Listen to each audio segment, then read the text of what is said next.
Amén y amén. Bien, queridos hermanos, les damos la bienvenida. Vinieron un poco asustados, pero aquí encuentran el regocijo en la casa del Señor. Es tiempo de la palabra, hemos alabado al Señor, nos hemos gozado con unas canciones que llegan, tocan el corazón, pero así es el Señor en su misericordia y gracia. Hoy tenemos una enseñanza clásica tomada del libro de Romanos en el capítulo 7, versículos del 18 al 23. Les ruego por favor que pongan la atención debida para que podamos entenderla desde el principio de la Escritura, de la lectura de la Escritura. Hemos titulado Los cristianos y sus conflictos. Romanos capítulo 7, versículos del 18 al 23. La palabra se lee en el nombre del Padre, del Hijo y de su Santo Espíritu, y su palabra dice: Yo sé que en mí, esto es, en mi carne, no mora el bien, porque el querer el bien está en mí, pero no el hacerlo. Porque no hago el bien que quiero, sino el mal que no quiero, eso hago. Y así hago lo que no quiero. Ya no lo hago sino el pecado que mora en mí. Así que, queriendo yo hacer el bien, hallo esta ley, que el mal está en mí. Porque según el hombre interior, me deleito en la ley de Dios.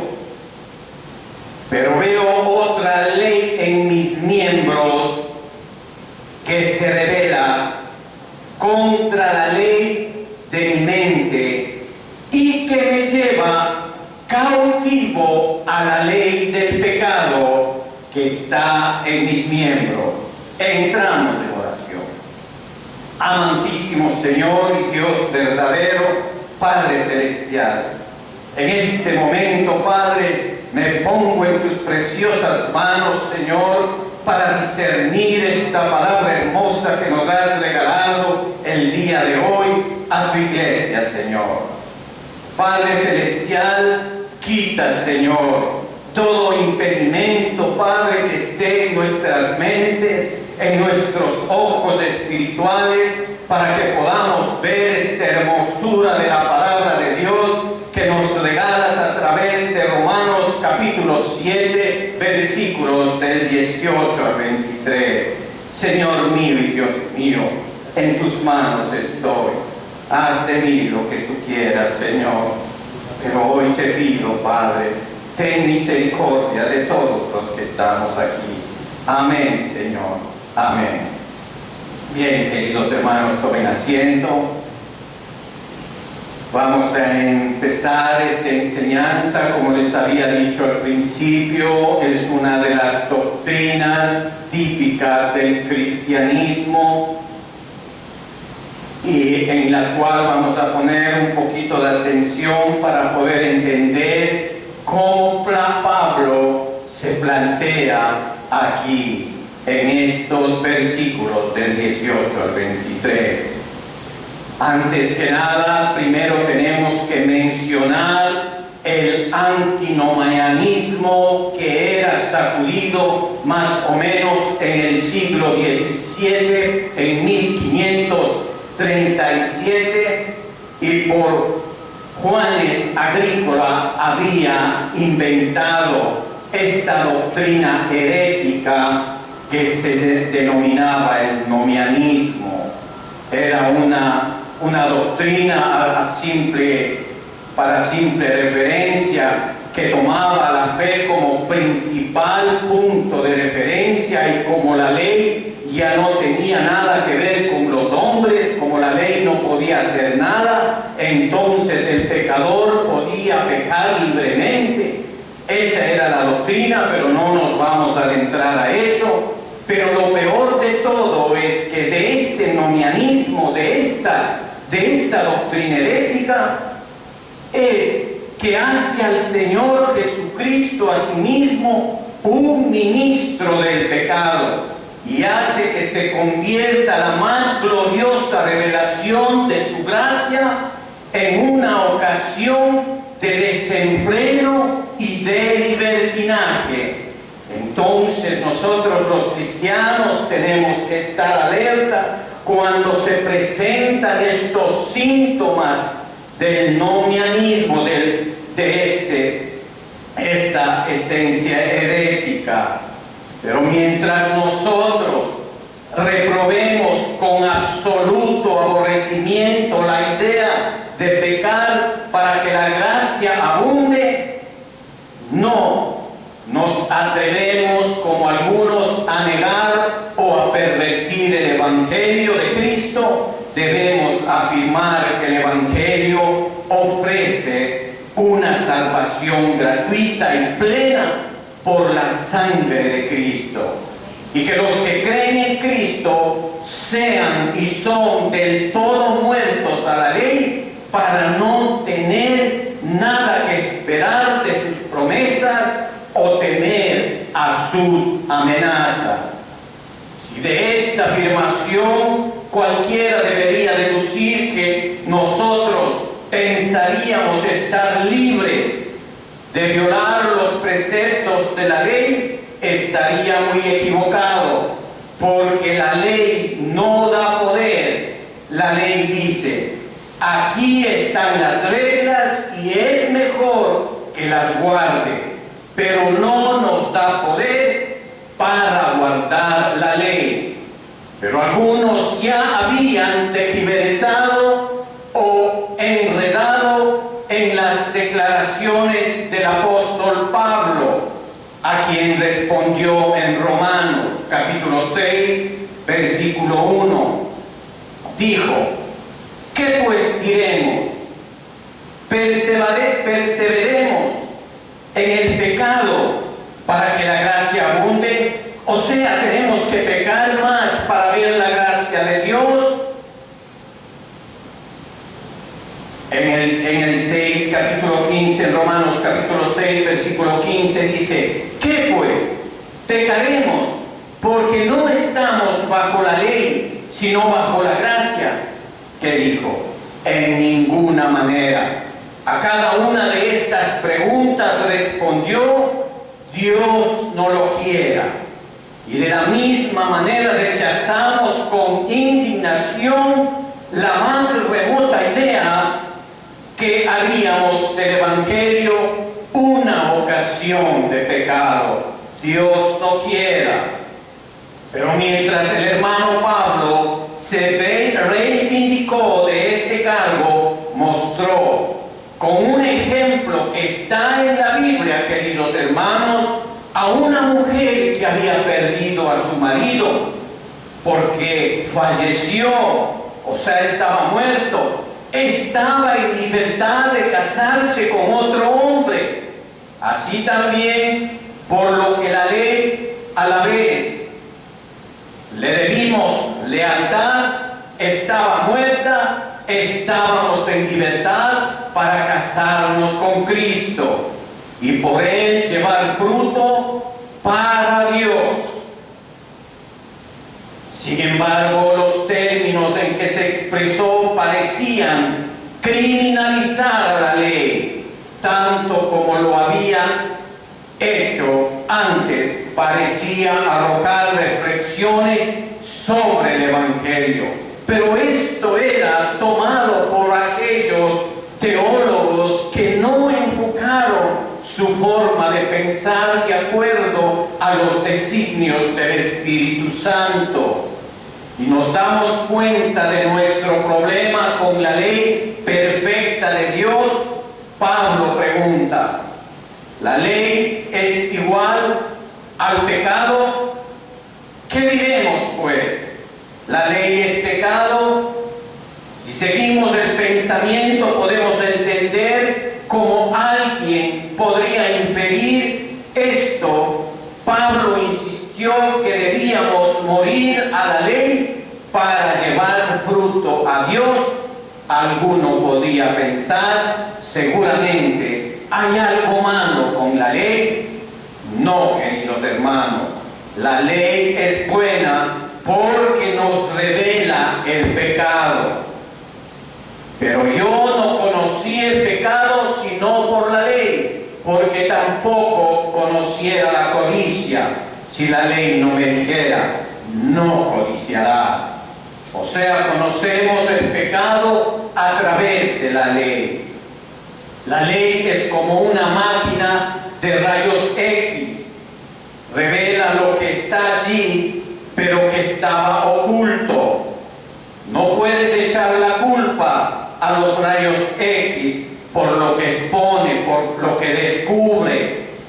La causa propia tanto del pecado como de la muerte fue la corrupción de nuestra naturaleza que permanece con nosotros, queridos hermanos, incluso hasta la muerte, hora de morir, como él mismo pudo testificar por experiencia amarga.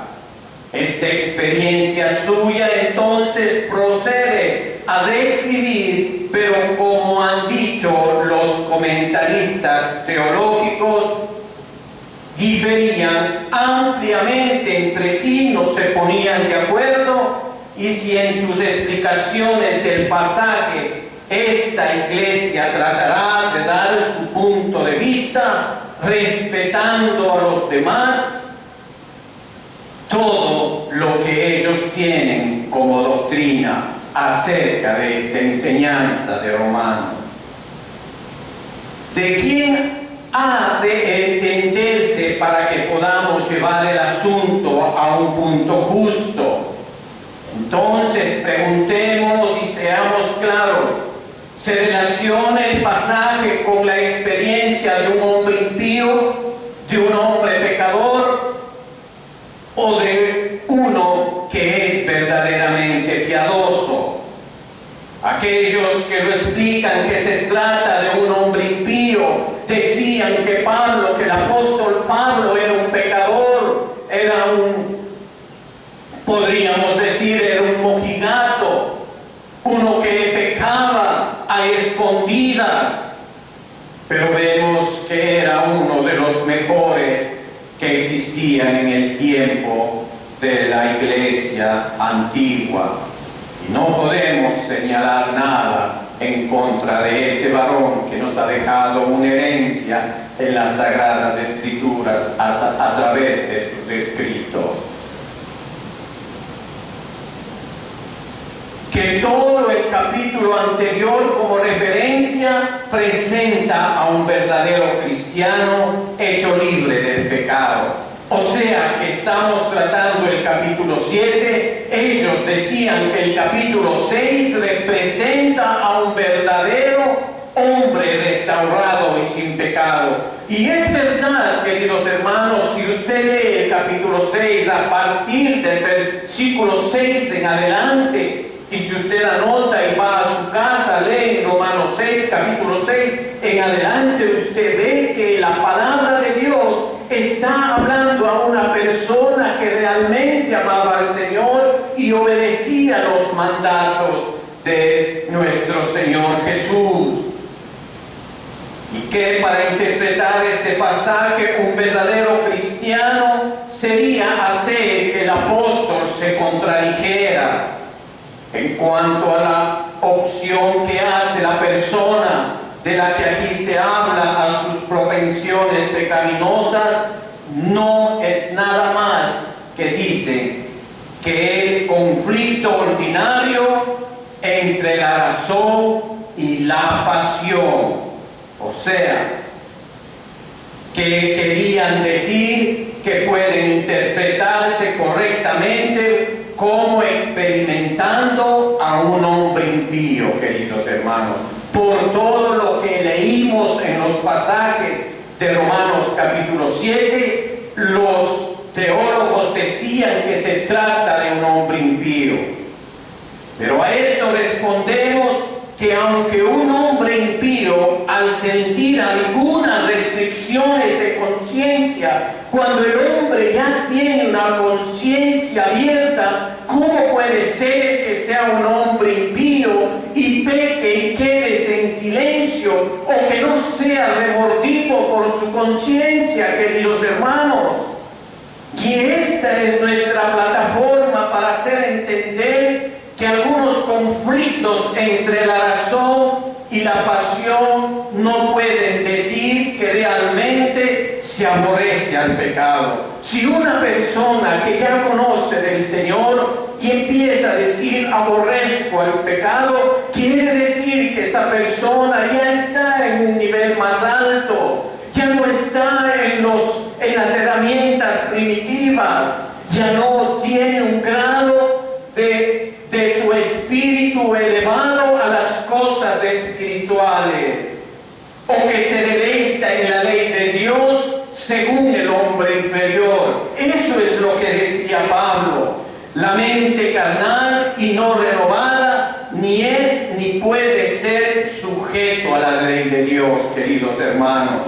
Entonces, ¿cómo podemos hablar en contra del hermano Pablo? Como vamos a ver en estos dos versículos, en 1 Corintios capítulo 2, versículo 14, dice: pero el hombre natural no percibe las cosas que son del Espíritu de Dios. Y él percibía, por eso decía, aborrece el pecado, se deleita en la ley de Dios según el hombre interior. Entonces, ahí vemos una contradicción, porque para él son locura y no las puede entender, porque se han de discernir espiritualmente. Usted le pregunta a una persona mundana y esa persona mundana cae en lo que dice este versículo de 1 Corintios capítulo 2, versículo 14. Entonces usted se podría pensar, Pablo es de estas personas. Yo lo dudo, queridos hermanos. Es del todo, también tenemos que ver, es del todo enemistad contra Dios. En Romanos capítulo 8, versículo 7 dice: por cuanto los designios de la carne son enemistad contra Dios, porque no se sujetan a la ley de Dios, ni tampoco pueden. Entonces vemos que Pablo clamaba, decía, Pablo se quejaba, se lamentaba de la mente carnal y no renovada que él tenía. Se hablaba a sí mismo en un sentido que tenía ese dolor en su corazón que no podía ser perfecto. Por lo tanto, el carácter aquí dibujado no puede ser asignado a un hombre impío, no. El hermano Pablo en este pasaje personifica a un piadoso hombre que está en un bajo estado de gracia o habla completamente de sí mismo. El apóstol que a veces habla en la persona de otro para que pueda inculcar, recuerde que él era un evangelista, él tenía que hablar poniéndose de ejemplo a él mismo, y esto no quería decir que él hacía, sino que para hablarle sutilmente al pecador, para que entre en razonamiento de la palabra de Dios. Entonces él decía, es que tenemos este pecado que está dentro de nosotros, cuando él no lo tenía. En Corintios capítulo 4, versículo 6 dice: por esto, hermanos, lo he presentado como ejemplo en mí, porque él se tomaba como ejemplo para que toda la gente persiga y vea lo que el Señor ha hecho en él. Y en Apolos, por amor de vosotros, para que en nosotros aprendáis y no pensar más de lo que está escrito, no sea que por causa de uno os envanezcáis unos contra otros. pero lo concebimos claro que Él habla aquí en su propia persona, o sea, Él se involucra poniéndose Él mismo, porque es innegable que habla en su propia persona en la parte procedente del capítulo donde nos dice lo que fue en su inconverso estado. Ahora vamos a leer en Romanos capítulo 7, versículos del 7 al 11. ¿Qué diremos pues? ¿La ley es pecado? En ninguna manera.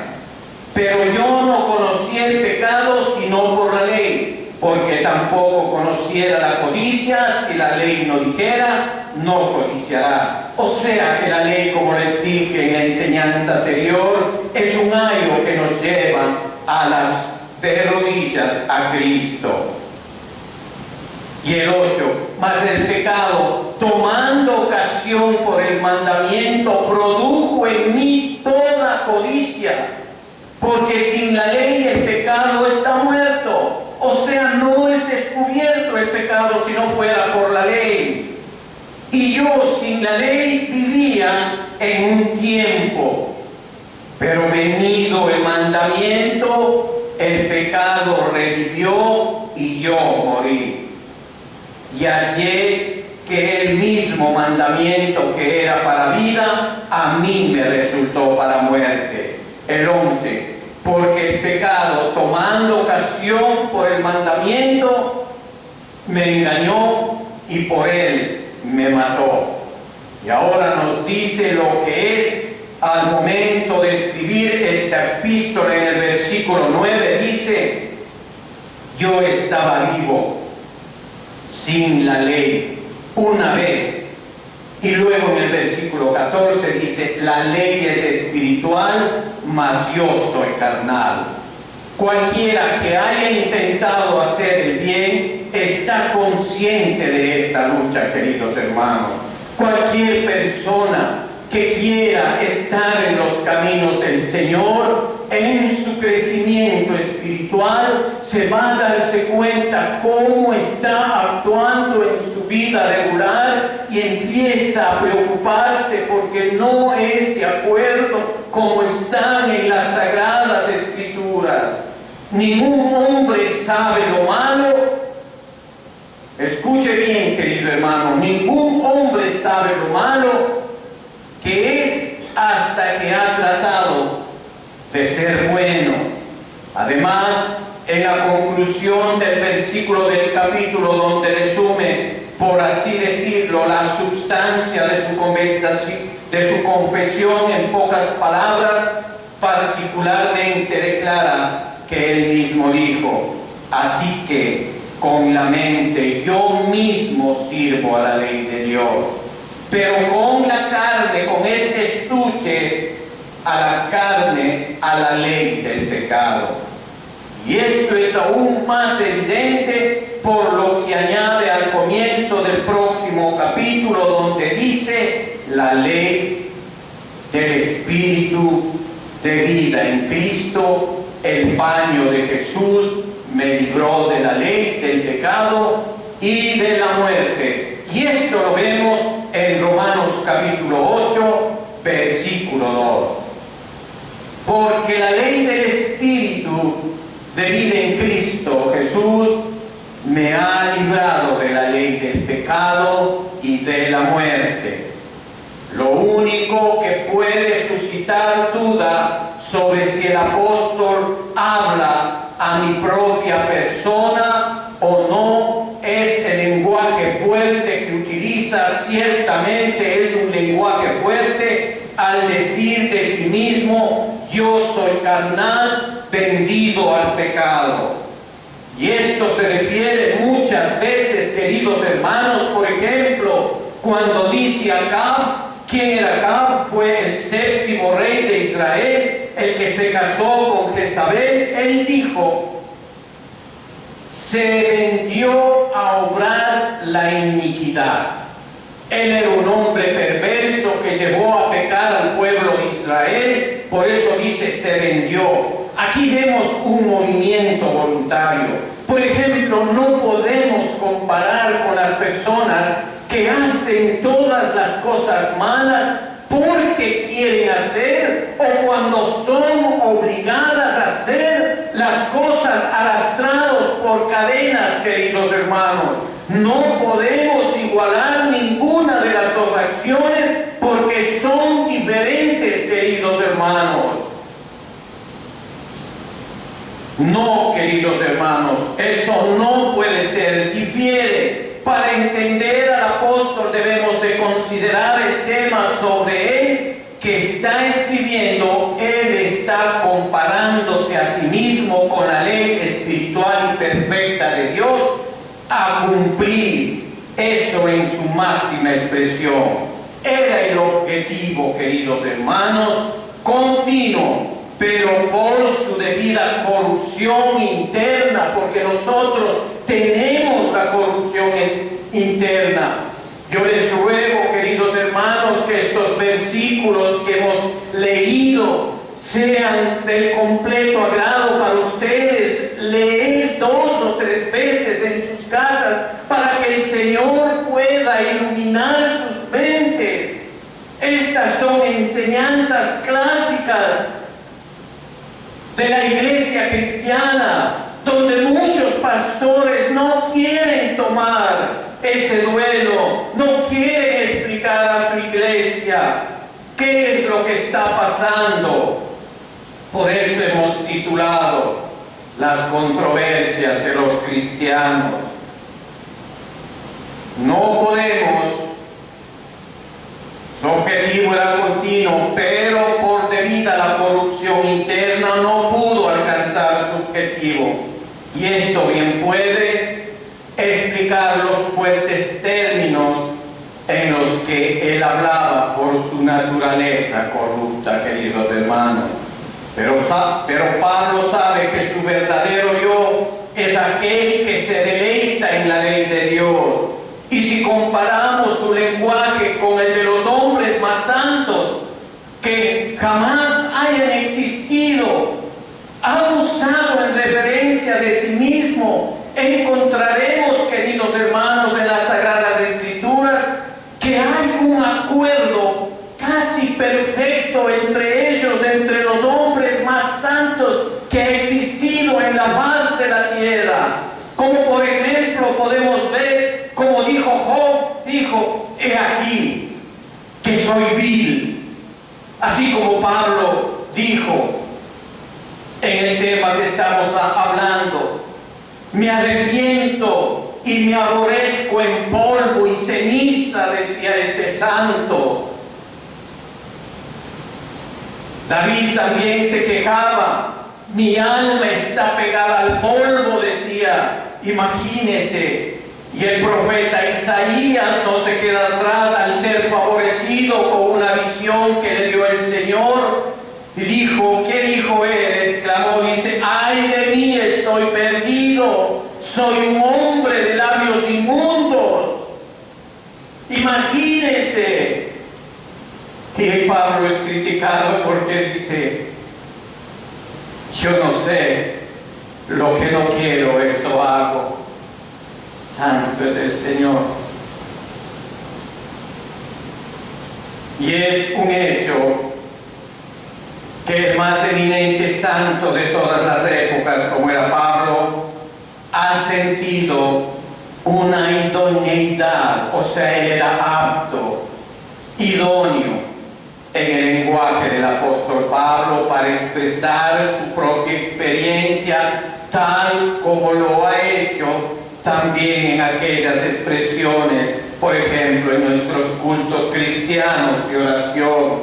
Muchos clamamos que estamos atados con las cadenas de nuestros pecados, mas tú, oh Dios, Señor, clamamos, la piedad de tu gracia y tu gran misericordia nos ayude y nos salve. ¿Quién de nosotros no ha orado de alguna manera, de esta manera? Dios mío, ayúdame, soy pecador, yo no quiero ser pecador. Señor mío, ¿por qué yo critico? Dios eterno, ayúdame a tener un buen carácter. Hemos orado o no de esta manera. Asimismo, el Pablo en su santidad oró y clamaba.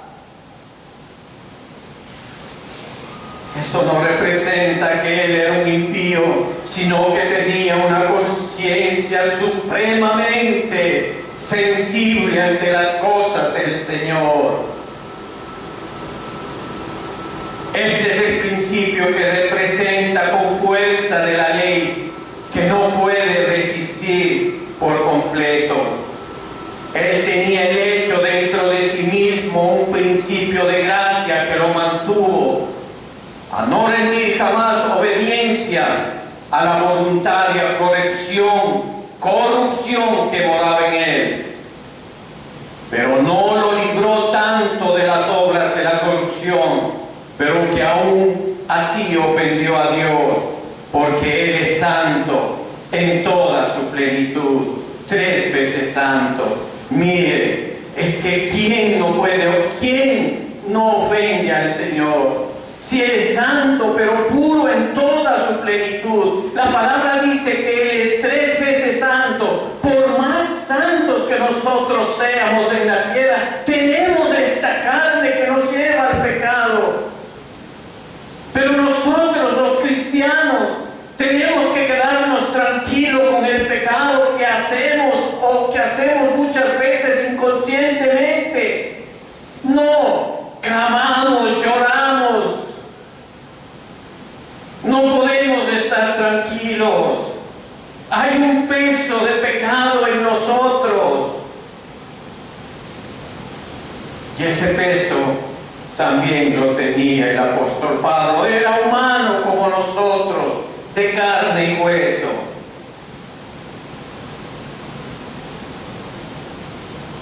Debemos suponer que él, el apóstol Pablo, y la santa y la perfecta ley de Dios, para nosotros tratar de una forma y ver la aberración ocasional que se producía, tenemos que ponerlos a los dos en una línea perfectamente recta, en que hemos de andar, y el principio corrupto dentro de nosotros está operando en todas nuestras facultades para apartarnos de él. Algunas veces ciega el entendimiento para que no veamos claramente la línea.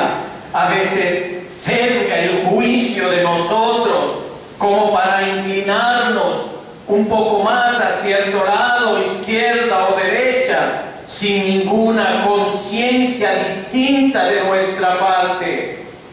A las más pequeñas desviaciones de ella, a veces con fuerza y violencia, impulsa a las pasiones que tenemos dentro de nosotros, de modo que no podemos regular nuestros pasos con perfecto dominio, y a veces opera para engañar la conciencia y para hacernos confiar en que vemos la línea recta, cuando en realidad es solo una apariencia de ella que nuestro gran adversario ha presentado a nuestra imaginación para engañarnos.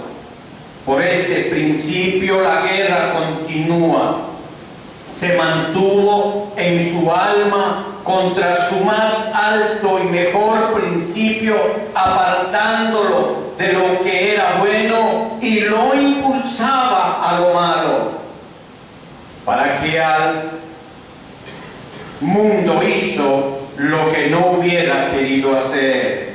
Siempre nosotros queremos hacer a menudo lo que no hubiéramos querido hacer y no lo que con mucho gusto hubiéramos hecho, así como lo expresa. Había una ley en sus miembros que guerreaba contra la ley de su mente, y llevándole cautivo a la ley del pecado en sus miembros.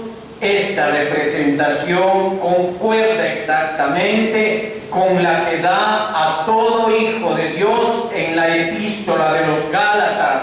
En Gálatas capítulo 5, versículo 17 dice: porque el deseo de la carne es contra el espíritu, y el espíritu es contra la carne, y estos se oponen entre sí para que no hagáis lo que quisieras. Ahí vemos, queridos hermanos, cómo se enfrenta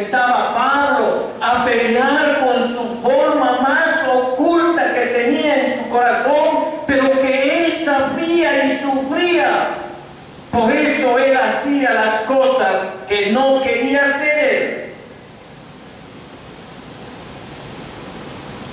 Se daba cuenta, queridos hermanos, esto de ninguna manera debe entenderse como si él reconociera que fue llevado a cualquier grave violación de la voluntad de la ley de Dios. No, porque con respecto a ellos tenía una conciencia vacía de ofensas, una conciencia limpia, quiero decir, pero con respecto a pequeñas desviaciones del exacto cumplimiento del deber, no podía afirmar su inocencia.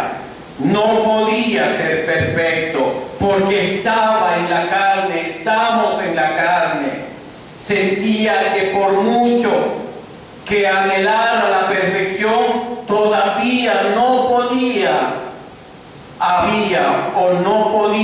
alcanzarlo, ni era ya perfecto. Vamos a ver entonces en una forma de defecto constante que él tenía esa lucha, porque lo que él sentía era constante en su vida. La ley de Dios requiere que amemos a Dios con todo nuestro corazón y toda nuestra mente y toda nuestra alma, con todas las fuerzas. Es el primer mandamiento, y que cada acción, cada palabra, cada pensamiento sea perfectamente de acuerdo con esta regla. Ahí viene una pregunta, queridos hermanos. ¿Pero quién no tiene razón para confesar que sus mejores deberes son defectuosos en extensión, intensidad y continuidad? No hay hombre perfecto que esté en esta regla que el Señor mismo nos ha dado. ¿Por qué, queridos hermanos? Porque estamos en esta carne. ¿Quién comprende en cualquier acción todo ese conjunto de motivos, propósitos y efectos que se conjugaron en el corazón de nuestra humanidad? Solo nuestro Señor Jesucristo. ¿Quién en cualquier momento siente todo ese ardor en el servicio de su Dios que sienten los ángeles en el cielo? Ellos están en el cielo, están en un grado superior, y ellos, su servicio sí es perfecto.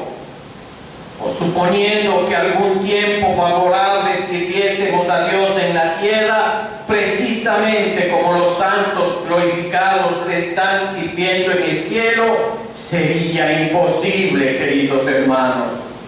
¿Quién no debe confesar que no siempre es así con Él? Por muy dispuesto que esté su espíritu, encontrará que su carne es débil. De hecho, en la medida en que cualquier hombre aspira a la perfección, lamentará sus defectos, y en más proporción cuando vea la belleza de la santidad, porque mientras más usted esté creciendo espiritualmente, va a lamentarse y descubrir cómo el pecado destruye su vida, cómo el pecado le aleja del Señor. ¿Por qué? Porque usted está viendo la perfección y la belleza de la santidad. Se aborrecerá de sí mismo por sus defectos, y no dudamos sino que la espiritualidad del hermano Pablo de mente lo llevó a quejarse más amargamente de los defectos que con todo su esfuerzo no pudo evitar que él habría hecho en todo su estado inconverso de más simple de transgresiones palpables, queridos hermanos. Podríamos suponernos que cuando más santo era, cualquier hombre más libre estaría de tales quejas, pero es al contrario.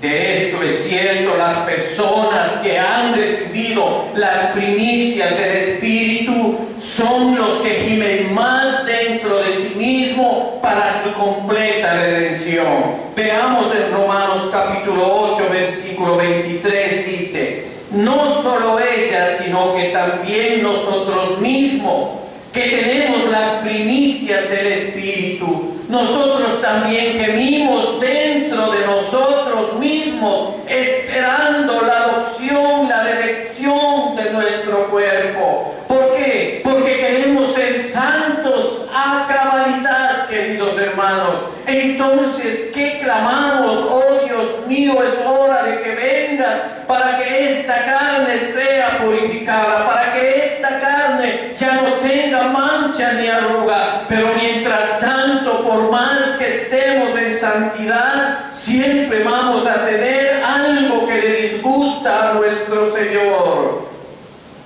Porque Él es santo. Él es santo. Sí, Pablo mismo, mientras estuvo en el cuerpo, gemía siendo cargado. En 2 de Corintios, capítulo 5, versículo 2 dice: y por esto también gemimos, deseando ser revestidos de aquella nuestra habitación celestial. En 2 de Corintios 5:4 dice: porque asimismo los que estamos en este tabernáculo gemimos con angustia, porque no quisiéramos ser desnudados, sino revestidos, para que lo mortal sea absorbido por la vida.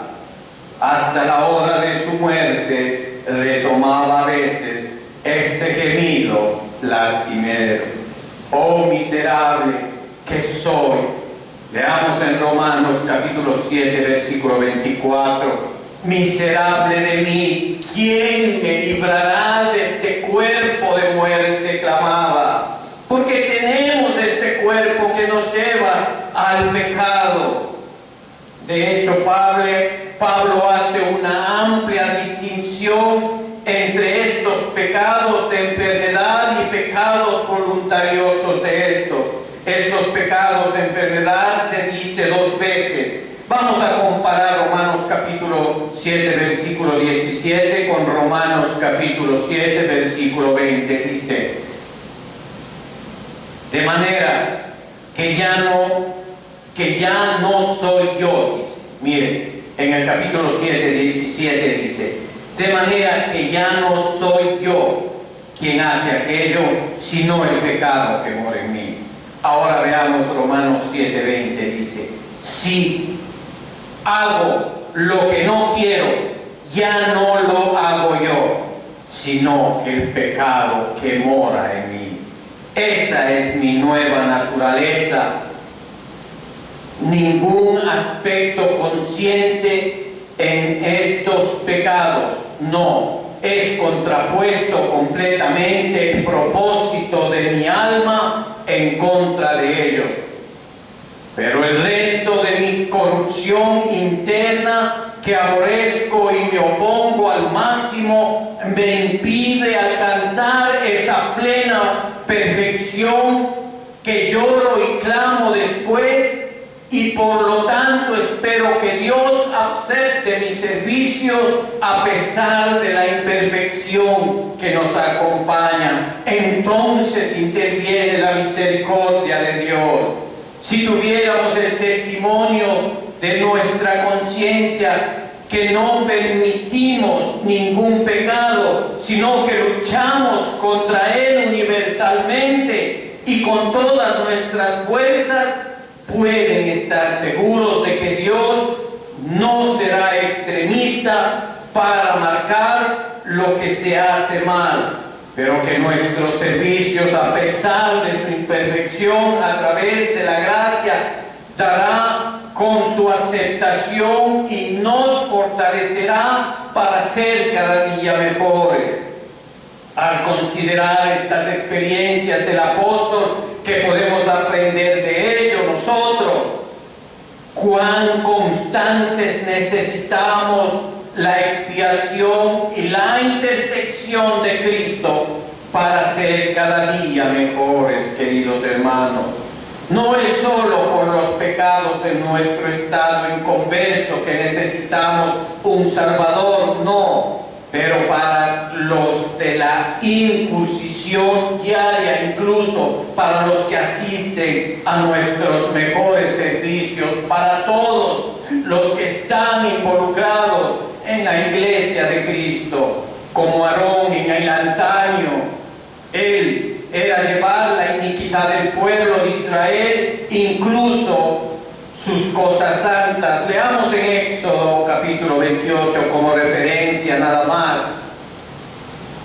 Y estará sobre la fuente de Aarón, y llevará Aarón las faltas cometidas de todas las cosas santas que los hijos de Israel hubieren consagrado en todas sus santas ofrendas, y sobre su frente estará continuamente, para que obtenga gracia adelante de Jehová. Así nuestro gran sumo sacerdote debe llevar las nuestras. Él puede, el mejor servicio que jamás hayamos ofrecido a Dios, sea aceptado por Él, hasta que ha sido lavada en la sangre del Redentor y perfumada en el incienso de su intersección. En Primera de Pedro capítulo 2 versículo 5 dice: vosotros también, como piedras vivas, sed edificados como casa espiritual y sacerdocio santo, para ofrecer sacrificios espirituales aceptables a Dios por medio de Jesucristo, guardándote entonces en contra de toda presunción de merecer algo de las manos de Dios. Guardaos también de la autocomplacencia, como si hubiese hecho un buen trabajo. El que no puede encontrar ningún defecto, si Dios pusiera una línea y dejara caer en picada nuestras mejores obras, encontraría que hay corrupción, queridos hermanos. En Isaías 28:17 dice: ajustaré el juicio a cordel y a nivel de la justicia, y granizo barrerá el refugio de la mentira, y aguas arrollarán el escondrijo. Salmo 130, capítulo 3: si mirares a los pecados, ¿quién, oh Señor, podrá mantenerse? Es que el Señor, imagínense, si nosotros somos hombres y el Señor, como un verdadero sacerdote que estuvo aquí en la tierra, Él conoce nuestros pecados y nosotros no podemos llegar a la perfección. Entonces el Señor nos va a eliminar. No, queridos hermanos, entonces preguntaríamos: ¿dónde está la misericordia de Dios? Llevando con nosotros una naturaleza tan corrupta y sabiendo cómo la hacemos nosotros, que incluso mismo el apóstol no podía del todo, desecharíamos su influencia. Cuán celosos debemos ser para no ser guiados en la comisión de la iniquidad, aun cuando imaginamos que estamos haciendo un servicio a Dios. Tenemos en cuenta pues que el pecado es capaz de librar una batalla dentro de nuestro corazón y ganar, debido a que hay otro poder en sí mismo que no sea Él, para dejar de pecar, así quedar atrapados en la impotencia. El pecado nos agarra y nos deja en la impotencia. Además, cegados están los hombres por el orgullo, los perjuicios, intereses o pasiones. Todo lo perseguimos. Vemos a los que nos rodean alrededor. ¿Acaso usted no se ha preguntado cuando ve a alguien, dice: qué pesada esa señora, tiene algo? Muchas veces no somos ni espiritualmente preparados y dice: wow, ¿qué pasa? Esa señora, ese señor, ¿qué peso tiene? Y queremos salir corriendo. Nos rodeamos, lo percibimos. somos conscientes de ello nosotros mismos. Recordemos que nosotros también tenemos un adversario astuto y un corazón engañoso. No olvidemos nunca que Satanás, que engañó a Eva en el paraíso, ahora puede transformarse él mismo en ángel de luz para engañarnos, para corromper la sencillez que es en Cristo, o sea, nuestra humildad. Oremos fervientemente a Dios para que nos guarde de sus acechanzas, para defraudar y destruir las maquinaciones del enemigo y aplastarlo bajo nuestros pies. Si Dios nos guarda, seremos victoriosos y nos podremos parar. Pero si Él se retira su gracia e influencia por un momento, queridos hermanos, déjeme decirle que caeremos. Entonces, ¿qué consuelo hay, hermanos, para nosotros como reflexión última? Si somos rectos delante de Dios, si queremos hacer de la experiencia del apóstol un manto para nuestros pecados, arruinaremos. Si nosotros decimos, si el apóstol Pablo siendo santo pecó, ¿qué haremos nosotros? Si cogemos esa experiencia del apóstol Pablo, un manto para nuestros pecados, arruinaremos eternamente nuestras propias almas. Su experiencia no puede ser de ningún consuelo para nosotros, a menos que tengamos el testimonio verídico de nuestra propia conciencia, que aborrecemos el mal como lo tenía él, sea de tipo que sea. Deleítese en la ley de Dios. Si usted se deleita como se deleitaba Pablo en la ley de Dios, entonces usted podrá decir, es que el pecado que mora en mí, por eso yo hago esto. Pero mientras tanto, si usted no es como Pablo, usted no puede cobijarse con las cosas que hacía el apóstol Pablo, porque arruinará, le repito una vez más, sus almas por la eternidad. O también nosotros, si aborrecemos el mal como él aborrecía, sea el tipo que sea, y deleitarse también en la ley de Dios, aún en su forma más refinada y requisitos elevados, según nuestro hombre interior. Pero si nosotros podemos apelar a Dios, que no consideremos o retenemos voluntariamente la iniquidad, o sea, al no retener la iniquidad, o sea, no ser malos, soltar toda nuestra maldad dentro de nuestro corazón, marginándola, haciendo a un lado por medio de Cristo, porque nosotros no podemos, queridos hermanos, en nuestro corazón, sí que nos esforcemos sinceramente para sacar el ojo derecho que ofende a nuestro Dios, entonces podemos tomar consuelo en nuestros conflictos más severos, queridos hermanos.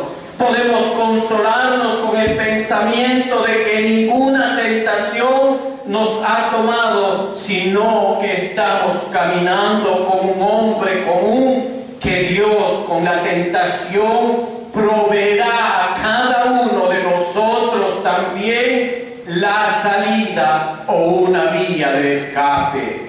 Podemos seguir con confianza asegurando la victoria final y puede esperar con deleite que ese día bendito, cuando el pecado y el dolor se aparten de nosotros y la misma muerte sea absorbida por la eternidad. Pero mientras tanto estemos, queridos hermanos, en este estuche que nos lleva al pecado, que es vergüenza para nosotros, tenemos que pelear diariamente por el pecado hasta que nuestros ojos se cierren, o si la gloria de Dios viene a transformarnos a cada uno de nosotros, haciéndonos santos, queridos hermanos. hermanos.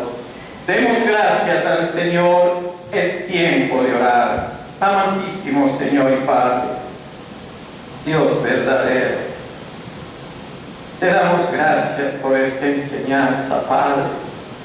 Qué grandiosa que es tu enseñanza, Señor. Pon en el corazón, Señor amado, de todos los que escucharon esta enseñanza, puedan leer en sus casas el capítulo número 7, Señor, y todo el libro de Romanos, Señor, que es para los gentiles, para nosotros, para la edificación de tu pueblo, Señor. Bendito Señor, te doy las gracias, Padre. Oh Dios maravilloso, ayúdame, Señor. Yo tengo esperanza en ti, Señor. En tus manos me pongo, Señor. A ti sea la honra y la gloria, amado Señor. Bendito, poderoso Señor. Amén, Señor. Amén.